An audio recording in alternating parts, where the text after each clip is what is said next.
नमस्कार मित्रांनो. आज आपण इथे राज्य मार्गदर्शक तत्व हा एक टॉपिक कव्हर करतोय. राज्य मार्गदर्शक तत्व हा टॉपिक घेण्याचं मुख्य कारण आहे, लास्ट इयरला राज्य मार्गदर्शक तत्वातला आर्टिकल 38 मधला सबक्लॉज बी, ज्याला आपण सबक्लॉज 2 पण म्हणू शकतो, हा प्रश्न आयोगाने विचारला होता. आणि त्याच्यामध्ये आयोगाने विचारलं होतं, दर्जा, संधी व सुविधा हे वाक्य कोड दिलं होतं. आणि अनेकांना असं वाटलं की हे उद्देश पत्रिकेत आहे, पण ते उद्देश पत्रिकेत दर्जा व संधी होतं, पण सुविधा हा शब्द नव्हता. पण आपल्याला असं वाटलं की असू शकतो कदाचित आहे, म्हणून आपण ते उत्तर देण्याचा प्रयत्न केला. आणि जे आपण म्हणतो ना की नेहमी आर्टिकल 51 पर्यंतचे सगळे प्रश्न यायला पाहिजे किंवा ते काही करून चुकलं नाही पाहिजे आहे, बाकी घटनेत काही चुकलं तरी चालेलं आहे, पण आयोग किमान 1 2 3 प्रश्न या 51 मधलेच विचारतंय. पण मूळ घटनेत जसं स्टेटमेंट आहे, जसं वर्ड्स आहेत ते विचारतायत. आणि पुढच्या 7-8 मिनिटांमध्ये आपण हे आर्टिकल 51 पर्यंतचे महत्वाचे जे पॉइंट्स आहेत, अगदी घटनेतले शब्द आहेत, ते तुम्हाला मी पुढच्या 7-8 मिनिटात रिवाइज करून देतोय, ज्याच्यावरून आपण फक्त नजर जरी टाकली असली तर शेवटच्या 1-2 दिवसात आपण ह्या आर्टिकलवर खास लक्ष देऊ शकतो. ज्या गोष्टी तुम्हाला माहिती आहेत, कॉमन आहेत, त्याच्यावर मी वेळ न घालवता, ज्या गोष्टीमध्ये ब्रेक तयार होतात, धोके होतात, आपण काही गोष्टी ग्रँटेड घेऊ शकतो आणि काही मर्यादा येण्याची शक्यता राहते, त्या विषयावर मी खास लक्ष देतोय या व्हिडिओमध्ये. आपण मूलभूत अधिकार मागे पाहिलाय, मूलभूत कर्तव्य मागे पाहिलाय, आणि हा आता मार्गदर्शक तत्वाचा टॉपिक, यामध्ये ही सिरीज कंप्लीट होते. आणि एक्झामच्या पॉइंट ऑफ व्ह्यू लास्ट इयरला जसा प्रश्न विचारलाय, त्याच्या अगोदर राज्यसेवा प्रीला पण विचारलाय, डीपीएसपी मधलाच, आणि तोही आर्टिकल मधला विचारतायत. आर्टिकल 37 पासून ते आर्टिकल 48 मधले कुठले ना कुठले आर्टिकल विचारतायत. पण नंबर आपल्या सगळ्याला माहिती आहे, पण या व्हिडिओ सिरीज मध्ये मी नंबरपेक्षा त्याच्यातल्या कंटेंटला भर देतोय, जेणेकरून ते आपल्या हातून चुकलं नाही पाहिजे. या डीपीएसपी मध्ये कॉम्पॅरेटिव्हली काही घटक आपण बघू शकतो 1 मिनिटाच्या आत. डीपीएसपी आपण घेतला आयर्लंड कडून, एफ आर घेतलाय आपण अमेरिकेकडून. सकारात्मक आहेत डीपीएसपी, एफ आर आहेत निगेटिव्ह. हे सामुदायिक आहेत, डीपीएसपी एफ आर होते ते वैयक्तिक. राज्य मार्गदर्शक तत्व हे राज्यासाठी मार्गदर्शक आहेत, ते अधिकार होते लोकांसाठी. अप्रत्यक्ष राज्याची कर्तव्य आहेत, लोकांची कर्तव्य आपण ऍड केलं 42व्या अमेंडमेंटनी. राज्याने स्वइच्छेनं लागू करायचंय, मूलभूत अधिकार लागू करावं लागेल, त्याच्याबद्दलची बंधनं आहेत. राज्याचं धोरण आहे, करावं या पद्धतीने तुम्ही काम करावं असं अपेक्षित आहे. हे न्यायप्रविष्ट नाहीत, मूलभूत अधिकार न्यायप्रविष्ट होते. व्यक्तीसाठी नसून राज्यासाठी आहेत, एफ आर व्यक्तीसाठी आहेत. हे कल्याणकारी व सामाजिक स्वरूपाचे आहेत, ते अधिकार आहेत, ते संरक्षित होणं गरजेचं आहे, लोकांना ते प्राप्त होणंही आवश्यक आहे. राज्याला मार्गदर्शन करणारी एक पुस्तिका असंही याला म्हटलं जाते. आर्टिकल 36 व्याख्या आहे, व्याख्या राज्याची आहे, ती व्याख्या समान आहे, ज्या आर्टिकल 12 मध्ये आपण बोलतो तीच व्याख्या इथंही लागू होते. 12 आणि 36 मध्ये सांगितलंय संघ, राज्य आणि युटी म्हणजे युनियन टेरिटरीज, ह्या सगळ्यांचा समावेश होतो. भारताला मिळालेले, भारताने मिळवलेले असं सगळं प्रदेश मिळून ज्याला आपण राज्य म्हणतो, ती व्याख्या आर्टिकल 36 मध्ये नमूद आहे. आर्टिकल 37, 38 आणि 39 याचं विशेष महत्व आहे. 2 मिनिटांमध्ये विषय बघा. आर्टिकल 37 मध्ये राज्यांना अंमलात आणायची विशिष्ट तत्व आहेत, 37 मध्ये विशिष्ट तत्व, तर आर्टिकल 39 मध्ये विवक्षित तत्व आहेत. विवक्षित म्हणजे निश्चित नाही, हे घटनेची भाषा आहे, घटनेतले शब्द आहेत, परीक्षेत जशाच तसं कॉपी आयोगाने विचारते, म्हणून मी इथं सांगतोय रिपीट. विशिष्ट म्हणजे पर्टिक्युलर, आणि विवक्षित कोणतेही जे तुम्हाला योग्य वाटतात ते तत्व अंमलात आणा. ते कोणते आहेत आपण बघू. विशिष्ट काय सांगितलंय, विशिष्ट तत्वामध्ये शब्द घटनेत असाच आहे, तत्व न्यायप्रविष्ट नाहीत, म्हणजे डायरेक्टिव्ह प्रिन्सिपल हे न्यायप्रविष्ट नाहीत, हा शब्द घटनेत आहे. न्यायप्रविष्ट नाहीत हे आपल्या सगळ्याला माहिती आहे, पण घटनेत आहे की नाही, तर घटनेत आर्टिकल 37 मध्ये हे वाक्य आहे. तसंच घटनेत वाक्य आहे, शासन व्यवहाराच्या दृष्टीने मूलभूत, शासन व्यवहार करताना जे अंमलात आणणं मूलभूत आहे अशी तत्व लागू करा. तसंच कायदा करताना जे आवश्यक आहे ते लागू करा. म्हणजे डीपीएसपी कसे आहेत, शासन गव्हर्नमेंट, कायदा विधिमंडळ, या दोघांनी कामाच्या दृष्टिकोनाने मूलभूत आणि आवश्यक असतील ते लागू करावं. हे दोन्ही वाक्य घटनेत दिलेले आहेत, ते लक्षात ठेवा. त्यानंतर आर्टिकल 38 मध्ये सांगितलंय लोककल्याणकारी संवर्धन, लोकांचं कल्याण करा, अशा संवर्धनासाठी जे काही काम करणं आवश्यक आहे ते करावं. आयोगानं आर्टिकल विचारलं नाही, आयोगानं हे वाक्य विचारलंय. शक्य तेवढ्या लवकर सामाजिक, आर्थिक, राजकीय न्यायाद्वारे, हे वाक्य सामाजिक, आर्थिक, राजकीय न्याय हा शब्द कुठे आहे, राज्यसेवा मेन्सला आयोगाने प्रश्न विचारलाय. आणि हे वाक्य आपल्याला माहिती आहे उद्देश पत्रिकेत पण आहे, त्यामुळे उद्देश पत्रिका आणि इथं आहे हे करेक्ट आहे. पण आता लास्ट इयरला आयोगाने प्रीला प्रश्न विचारलाय, उत्पन्नाच्या बाबतीत दर्जा, संधी आणि सुविधा याला इन्व्हर्टेड कॉमामध्ये आयोगाने कोट करून विचारलंय. आणि आपण उद्देश पत्रिकेत बघितलं दर्जा व संधी आहे, त्याची समानता बघितली, पण इथं त्यांनी सुविधा विचारलं. म्हणजे ते आपल्या सायकोलॉजीशी खेळतायत. आपण पेपर रीड कसं करतो हे बघतायत.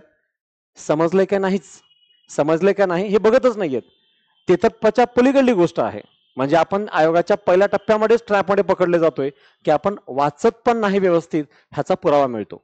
मग ते घटनेत असो की पेपरमध्ये असो, आपण वाचलं पाहिजे व्यवस्थित, हे वाक्याचा अर्थ दिसतो. कारण शेवटी तर काही समजून घ्यायचं नव्हतं ना काही पाठ करायचं होतं, पण घटनेत आहे कुठं हे माहिती असलं पाहिजे होतं. याप्रमाणे दर्जा, संधी आणि सुविधा याची विषमता संपवावी हे वाक्य आहे. पूर्ण न विचारता आयोगाने एवढं कट करून टाकलेलं आहे. तसं इथं सामाजिक, आर्थिक, राजकीय न्याय आहे, दर्जा, संधी आणि सुविधा याची विषमता संपवण्याचे 2 वाक्य आहेत. 39 मध्ये विवक्षित, जे तुम्हाला तत्व अंमलात आणणं आवश्यक वाटतंय ते आणावं, अशी विवक्षित तत्व इथं सांगितलेली आहेत. एकूण 6. काय 6 लक्षात ठेवायचे बघा. स्त्री पुरुष उपजीविका म्हणजे जगण्यासाठी लागणारी जी साधनं आहेत ते समान राहतील. सामूहिक हिताला उपकारक म्हणजे भौतिक साधन संपत्ती हेही सगळ्याला समान डिवाइड झाली पाहिजे. संपत्तीचं एकत्रीकरण नको, म्हणजे अडाणी अंबानीकडेच पूर्ण प्रॉपर्टी जायला नको, देशात गरिबी पण आहे, तिकडल्या लोकांना पण काय मिळावं. स्त्री पुरुष समान काम समान वेतन मिळालं पाहिजे. कामाच्या ठिकाणी आरोग्य, बालकाचं वय इत्यादी त्याची कॅपॅसिटी पाहून त्याला काम द्यावं, संधी द्यावी आणि बालकांना मुक्त प्रतिष्ठापूर्ण वातावरण मिळावं. हे आपण ऍड केलंय 42व्या अमेंडमेंट 1976 नुसार. स्त्री पुरुष उपजीविका, भौतिक साधनं समान, एकत्रीकरण नको, समान काम समान वेतन आणि बालकांना व आरोग्य स्त्री पुरुषांचं हे पाहून काम द्यावं आणि बालकांसाठी मुक्त प्रतिष्ठापूर्ण वातावरण असलं पाहिजे. याप्रमाणे हे घटक आर्टिकल 39 मध्ये दिलेत. 39A न्याय, समान न्याय व मोफत सल्ला, मोफत कायदेशीर सल्ला प्रत्येकाला मिळाला पाहिजे, याबद्दलची तरतूद आपण 42वी अमेंडमेंट 76 नुसार ऍड केलेला आहे. आर्थिक असमानता आहे किंवा आर्थिक सक्षमता नाही, यामुळे कुणाला न्याय मिळाला नाही असं होऊ नये, म्हणजेच याबद्दल सुप्रीम कोर्ट सारख्या ठिकाणी नालसा नावाची संस्था काम करते, जी विशेष SC/ST समुदायातील पीडित, गरीब अशा वर्गाला सहाय्य करण्यासाठी ही संस्था काम करते. आर्टिकल 39A द्वारे अशा संस्था बऱ्याच आहेत देशामध्ये, वेगवेगळ्या ठिकाणी न्याय देण्यासाठी सहाय्य करतात. 40 ग्रामपंचायत संघटन स्थापन करा, केंद्रात, राज्यात आणि केंद्रशासित प्रदेशात जिथे तुम्हाला आवश्यक आहे, पण स्थापन करण्याबद्दल तरतूद आहे. 41 आता कामाचा, शिक्षणाचा आणि इतर बाबतीत लोकशाही हक्क. गावात ग्रामपंचायत स्थापन करा आणि स्थापन करून लोकांना अगोदर शिक्षण द्या, शिक्षणासोबत काम मिळेल. गावात पंचायत, शिक्षण द्या, काम मिळेल आणि काम मिळालं की मग 42 नुसार त्याच्या कामाबाबत आपण काय केलं पाहिजे, न्याय व मानवीय परिस्थिती ठेवली पाहिजे. कारण काम कसंही नको, त्याची मानवीय परिस्थिती आहे का ते बघावं. आणि महिलांना प्रसूती काळात सुट्टी मिळाली पाहिजे, सुट्टीच्या काळात वेतन भत्ते मिळाले पाहिजे. ह्या सगळ्या सुविधा आर्टिकल 42 नुसार मिळतात. ग्रामपंचायत, शिक्षण, काम, त्यानंतर कामाची न्यायपूर्ण परिस्थिती आणि त्यानंतर कामगारांना निर्वाह वेतन म्हणजे किमान पगार द्या. ग्रामपंचायतीनं शिक्षण, काम द्यावं, त्यासोबत त्यांना कामाची योग्य परिस्थिती ठेवावी आणि त्यानंतर पगार द्यावा. सिक्वेन्स तसाच लक्षात ठेवता येतो 4ही आर्टिकलचा आणि पाठ करायची गरज नाही पडणार. आता निर्वाह वेतन म्हणजे किती द्यावं हे वाक्य आता येणं एक्सपेक्टेड आहे या परीक्षेच्या दरम्यान, कारण वरच्या आर्टिकल आयोगाने विचारून झालंय. आता इथलं सब क्लॉज किंवा मधले वाक्य विचारलं नाही अजून. तर निर्वाह वेतनामध्ये सार्वजनिक, खाजगी दोन्ही ठिकाणी दिलं पाहिजे. निवांत वेळ, काम तेवढंच द्या की त्याला जगायला वेळ मिळाला पाहिजे, म्हणून निवांत वेळही असावा. त्यासोबत सामाजिक, सांस्कृतिक संधी मिळाली पाहिजे, म्हणजे त्याला जगण्यासाठी एवढा वेळ मिळाला पाहिजे. आणि ग्रामीण भागात सहकारी व कुटीर उद्योगाला प्राधान्य द्यावं. हे 4ही वाक्य घटनेत आहेत, म्हणून आर्टिकल 43 अंतर्गत निर्वाह वेतनामध्ये हे 4 शब्द लक्षात ठेवा. त्यानंतर 43A आहे, व्यवस्थापनात सहभागी करून घ्या कामगाराला. 42वी अमेंडमेंट 76 नुसार व्यवस्थापन कुठलं, सार्वजनिक, खाजगी दोन्ही ठिकाणी. त्या कामगारांच्या हितासाठी कामगारांच्या नेत्यांना किंवा कामगाराला सहभागी करून घ्या, जेणेकरून त्याला निर्वाह वेतन मिळेल. कारण त्याचं निर्वाह वेतन त्याला जगण्यासाठी किती पैसे लागतात हे कसं समजेल, मग त्याला व्यवस्थापनात सहभागी करून घ्या. एकतर कामगाराला घ्या किंवा कामगाराच्या नेत्याला घ्या, पण घ्या 43A नुसार. आणि 43B तर आपण आता सहकारी संस्थाबद्दल ऍड केला. 97 अमेंडमेंट 2011 नुसार 12 पासून लागू केलंय. राज्याला सहकारी संस्था स्थापण्याचा अधिकार आहे, राज्यानं स्थापन करावं जिथं आवश्यक आहे तिथं. असं मूळ घटनेत नव्हतं, हे केंद्र सरकारने याबद्दलची तरतूद केली. विविध क्षेत्रात सहकाराला वाढ मिळावी, संधी मिळावी आणि राज्यानं सहकाराच्या उद्देशानं तिथं काम करावं, हा त्याचा हेतू आहे. आर्टिकल 44 समान नागरिक संहितेबद्दलचा आहे. आपल्या देशात अजून पूर्ण ऑल इंडिया समान नागरिक संहिता लागू नाही, पण पहिल्यांदा गोव्यामध्ये 1867-68 पासून चालू आहे. पण ते पोर्तुगीज सरकार होतं म्हणून तिथं तेव्हापासून चालू आहे. पण मात्र 50 पासून वैयक्तिक कायदे चालू आहेत. ख्रिश्चन लॉ बोर्ड, हिंदू विवाह कायदे, घटस्फोट, वारसा हक्क कायदा, मुस्लिम पर्सनल लॉ हे सगळे चालू आहेत. आणि जिथं हिंदू विवाह कायदे बोललेला आहे त्या हिंदू विवाह कायद्यामध्ये हिंदू, बौद्ध, जैन, शीख यांचाही समावेश होतो. पण या सर्व धर्मांमध्ये सगळ्यांसाठीचे कायदे पार्लमेंटने बनवलेत, पण मुस्लिम समुदायासाठीचे कायदे जे आहेत, जे आपण मुस्लिम पर्सनल लॉ बोर्ड म्हणतो, ते मात्र संसदेनं बनवलेलं नाही. आणि ह्याच एका कायद्यामुळे मुस्लिम समुदायाची समस्या वाढलेल्या आहेत. म्हणून मुस्लिम समुदायाबद्दल आलेला पहिला निर्णय आपल्या सगळ्याला माहिती आहे, तो म्हणजे 1985 मध्ये शहाबानो वर्सेस मोहम्मद खान या खटल्यामध्ये सुप्रीम कोर्टने निकाल दिला. मोहम्मद खान हे दोषी आहेत आणि पोटगी देणं कंपल्सरी आहे. आणि तिथून पुढे शहाबानो ते आता 2016 पर्यंत शायरा बानोचे केसेस घडलेले आहेत. 85चा शहाबानो खटला लक्षात ठेवा. आणि दुसरा सरला मदगुल वर्सेस भारत संघ 95चा खटला आहे. लिली थॉमस वर्सेस भारत संघ 2000चा खटला आहे. आणि या दोन्ही खटल्यात सुप्रीम कोर्टनं विशेष काही निकाल दिला नाही, फक्त राज्याला सांगितलं शक्य होईल तेवढं डीपीएसपी लवकरात लवकर 44 अंतर्गत लागू करा, समान नागरिक संहितासाठी लोकांना तयार करा, एवढंच सांगितलंय. त्यामुळे निर्णय त्यात काही महत्वाचा नाही. निर्णय महत्वाचा शायरा बानो 2016चा खटला आहे. आणि शायरा बानोच्या खटल्यामध्ये सुप्रीम कोर्टने निकाल दिला की 3 तलाक जी पद्धत आहे चुकीच्या पद्धतीने दिली जाणारी ती अवैध आहे आणि 3 तलाक प्रतिबंधासाठी संसदेनं लवकरात लवकर कायदा करावा. आणि आपण कायदा करून टाकला 2018 मध्ये संपूर्ण देशामध्ये, जे आता 3 तलाक प्रतिबंध विषयकचा लॉ म्हणून ओळखला जातो. अशा प्रकारे समान नागरिक संहितेबद्दलचे 4 खटले आहेत. आर्टिकल 45 मध्ये 0 ते 6 वयोगटातील बालकांना शालेय शिक्षण मिळालं पाहिजे. इथं शिक्षणापेक्षा संगोपन हा शब्द खूप महत्वाचा आहे. 86व्या अमेंडमेंटनं आपण ऍड केलंय. मुळात 6 ते 14 होतं, आता मात्र 0 ते 6 करून टाकलंय. 46 मध्ये SC ST OBC समुदायाच्या सर्व कल्याणकारी व्यवस्थेसाठी हा घटक आहे. सामाजिक आर्थिक हितसंबंध जपले पाहिजे यासाठी राज्यानं प्रयत्न करावं 46 द्वारे. तर 47 द्वारे राहणीमानाचा दर्जा, पोषणमान इत्यादी उंचावं.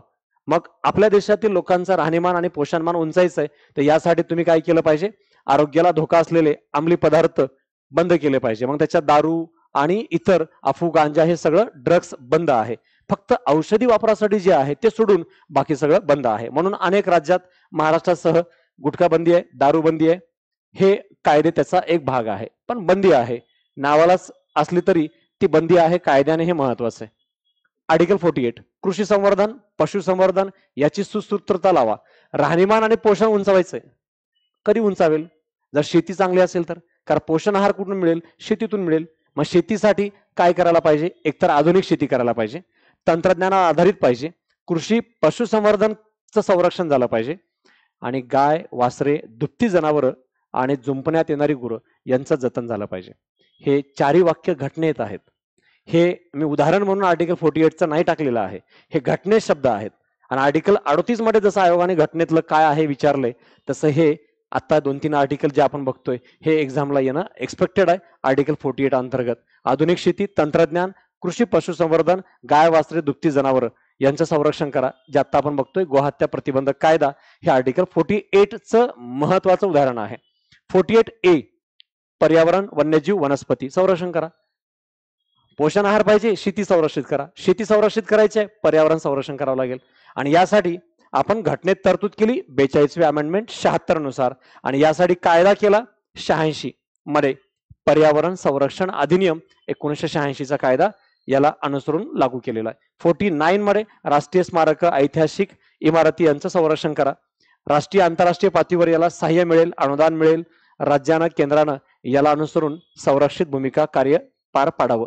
आर्टिकल 50 कार्यकारी मंडळापासून न्यायमंडळ स्वतंत्र आहे. परीक्षेत येईल कायदे मंडळापासून न्यायमंडळ स्वतंत्र आहे असं तरतूद तिकडे कायदे मंडळापासून न्यायमंडळ स्वतंत्र असल्याप्रमाणे काम करेल.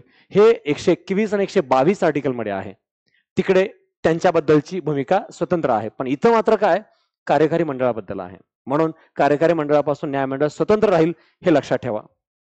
मॉन्टेस्क्यूने अधिकार विभाजन सिद्धांत मांडलाय. हे जे विषय आहे तो मॉन्टेस्क्यूच्या सेपरेशन ऑफ पॉवर या थेरीतून आलेला आहे, म्हणून ते लक्षात ठेवावं. अमेरिकेत असं सेपरेशन ऑफ पॉवर आहे कारण अमेरिकेत पूर्ण संघराज्य आहे आणि अधिकार विभाजन हे स्पष्ट आहे, आणि म्हणून अमेरिकेत या पद्धतीने कार्यकारी कायदे न्यायमंडळाचं विभाजन दिसतंय आणि या सर्व संस्थांमध्ये पूर्ण अधिकार विभाजन अमेरिकेतच लागू आहे. भारतातही लागू आहेच अधिकार विभाजन या तिन्ही संस्थांमध्ये, पण भारतात मर्यादित अधिकार विभाजन आहे कारण भारत मॅक्झिमम झुकलेला आहे नियंत्रण व संतुलन या पद्धतीमध्ये. सर्वाधिक झुकाव आपला नियंत्रण संतुलन चेक्स अँड बॅलन्सेस कडे आहे, कारण आपल्याला पूर्ण संघराज्य पद्धती झेपणार नव्हती, म्हणून आपण मर्यादित संघराज्य आणि मर्यादित अधिकार विभाजन ठेवलंय, पण मॅक्झिमम फोकस मात्र आपला नियंत्रण संतुलन पद्धतीकडे आहे.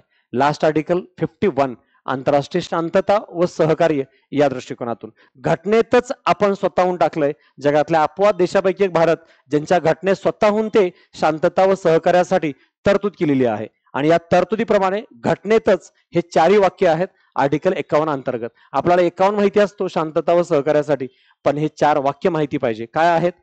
शांतता सहकार्य संवर्धन करा, राष्ट्रामध्ये न्यायसंगत आणि सन्मानपूर्वक संबंध स्थापित करा, आणि समाजातील लोकांमध्ये आंतरराष्ट्रीय करार कायदे यांच्याबद्दल आदर रेस्पेक्ट निर्माण करा, आणि लास्ट विवाद लवादामार्फत सोडवा. भांडणं युद्ध करू नका, लवाद ट्रिब्युनल स्थापन करा, त्याद्वारे प्रश्न सोडवा. शांतता, राष्ट्रात न्यायसंगत, आंतरराष्ट्रीय कराराचं सन्मान आणि विवाद लवादामार्फत सोडवा. असे 51 आर्टिकल पर्यंतचे डीपीएसपी मधले पार्ट आहेत. नंबर येण्याचे चान्सेस नगण्य आहेत किंवा ऑलमोस्ट 0 आहेत, पण नंबर मधले जे स्टेटमेंट वाक्य मी या बाजूला ते तुम्हाला दाखवलेत ते मात्र बार बार बघा. 5-10 मिनिटात हा विषय कंप्लीट होतो, पण 1 मार्क शक्यतो आपल्या हातून जायला नाही पाहिजे. या पॉइंट ऑफ व्ह्यू हा डीपीएसपीचा चॅप्टर या ठिकाणी फिनिश होतो. कर्तव्याचा चॅप्टर ऑलरेडी मी अपलोड केलाय, मूलभूत अधिकाराचाही ऑलरेडी अपलोड केलाय, आणि बाकीचे जे मेजर इम्पॉर्टंट चॅप्टर आहेत केंद्र आणि राज्य सरकार यांचाही पार्ट अपलोड केलेला आहे, ते पाहायला विसरू नका. ऑल द बेस्ट, पुन्हा भेटू. थँक्यू.